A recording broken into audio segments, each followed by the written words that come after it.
Bharatiya Janata party का जय जयकार कर रहा है। जी, आप जब गए थे पंजाब तो आपका काफिला ब्रिज पे अटक गया था और आपने किसी ऑफिशियल को कहा कि आपने चीफ मिनिस्टर को कही है मैं जिंदा वापस जा रहा हूँ। बहुत सारी इन्वेस्टिगेशन भी चल रही है सिक्योरिटी को लेकर, लेकिन उस वक्त आपको कैसे महसूस हुआ था, क्योंकि आप पंजाब से पता नहीं कब से जुड़े हुए हैं?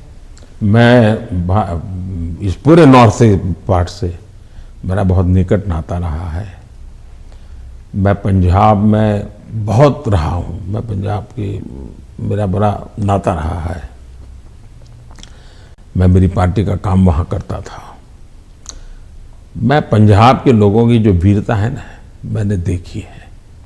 पंजाब के लोगों के दिल को मैं जानता हूँ। मैं आपको एक उदाहरण बताता हूँ। मैं अपनी पार्टी का काम करता था। उस समय तो ये आतंकवाद बड़ी एकदम हालत बड़ी खराब थी। शाम के बाद कोई निकल नहीं पाता था और मैं शायद मोगा में था या तरन तारण में था, मुझे याद नहीं है आज, और मुझे अगले स्टेशन पे जाना था। लेकिन कार्यक्रम के कारण देर हो गई। मैं और मेरे ड्राइवर दो ही थे, हम निकले और दुर्भाग्य से हमारी गाड़ी खराब हो गई रास्ते में। तो हम कोशिश कर रहे थे लेकिन गाड़ी चल नहीं रही थी। तो उस समय एक पुरानी एम्बेसडर मेरे पास थी। धक्के भी लगाए, कोशिश की, तो खेत में 2-3 लोग थे, सरदार थे, वो दौड़ते हुए आए। उन्होंने भी धक्के लगाने में मदद की लेकिन गाड़ी नहीं चली। फिर हमने कहा भाई नज़दीक से हमें कोई मैकेनिक मिलेगा कि नहीं मिलेगा। तो साहब यहाँ तो अभी तो कोई मिलेगा नहीं, बहुत दूर दूर है। फिर उन्होंने मुझे कहा कि देखो भाई, तुम्हें बुरा न लगे तो एक बात करो। मैंने कहा क्या? बोले तुम गाड़ी यहाँ छोड़ दो, तुम और तुम्हारा ड्राइवर खेत में हमारे साथ चलो, हमारी वहाँ झोपड़ी है, वहीं खाना खा लो और रात को रुक जाओ। सरदार परिवार जिस प्रकार से उन्होंने मुझे संभाला, उन्होंने कहा भाई कुछ भी हो तुम सुबह जाना, अब यहीं रुक जाओ। बाद में उनको पता चला मैं तो भाजपा का कार्यकर्ता हूँ। वो कहा ठीक है भाई, तुम भाजपा के हो, कुछ भी हो, तुम आज रात मेरे यहाँ रुको।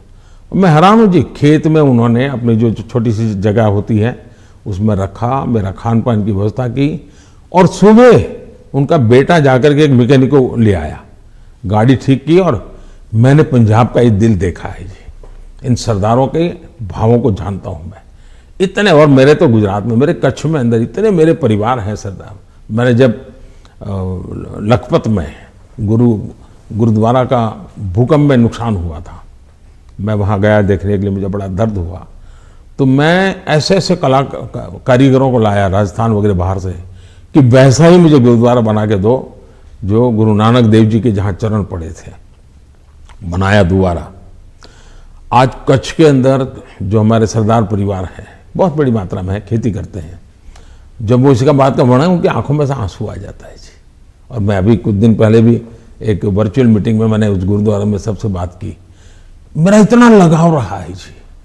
आपने देखा होगा, एक किताब है पढ़ने जैसी है सरकार की, शायद अंग्रेजों के जमाने में जो भी सिख कौम के लिए नहीं हुआ है, अंग्रेजों के जमाने में, कांग्रेस के जमाने में तो हुआ ही नहीं है। ऐसे अनेक काम मैंने देश के कल्याण के लिए, हमारे सिख भाइयों की वीरता का सम्मान करने के लिए किए हैं। और मुझे गर्व है, चुनाव की जगह पर है, लेकिन मैं मानता हूं ये मेरे देश के वीर जवान है, मेरे देश के सच्चे किसान हैं, उनके कल्याण के लिए मैं जितना कर सकूंगा मैं करता रहूंगा। तो क्या उस दिन आपको ऐसे लगा कि ये राजनीतिक आंदोलन था इसलिए ऐसे हुआ? ऐसा है कि इस विषय में मैंने पूरी तरह मौन रखा हुआ है, क्योंकि सुप्रीम कोर्ट स्वयं इसको गंभीरतापूर्वक इस बात को देख रही है। मेरा कोई भी वाक्य पूरी जो चल रहा है उस पर प्रभाव पैदा करे यह उचित नहीं है। जो भी है सुप्रीम कोर्ट के द्वारा जांच कमेटी निकालेगी, जो सत्य होगा देश के सामने आएगा, और हमें तब तक इंतजार करना चाहिए। जी, आपने दोनों स्पीच में, राज्यसभा में भी और लोकसभा में भी, आपने कई बार कांग्रेस पर हमला किया, और कांग्रेस पार्टी कहती है कि आप आपने राहुल गांधी के जो एलिगेशंस थे, चाहे बेरोजगारी पर हो या भारत चाइना पर हो, आपने उसका जवाब नहीं दिया, उल्टा उन पर वार किया।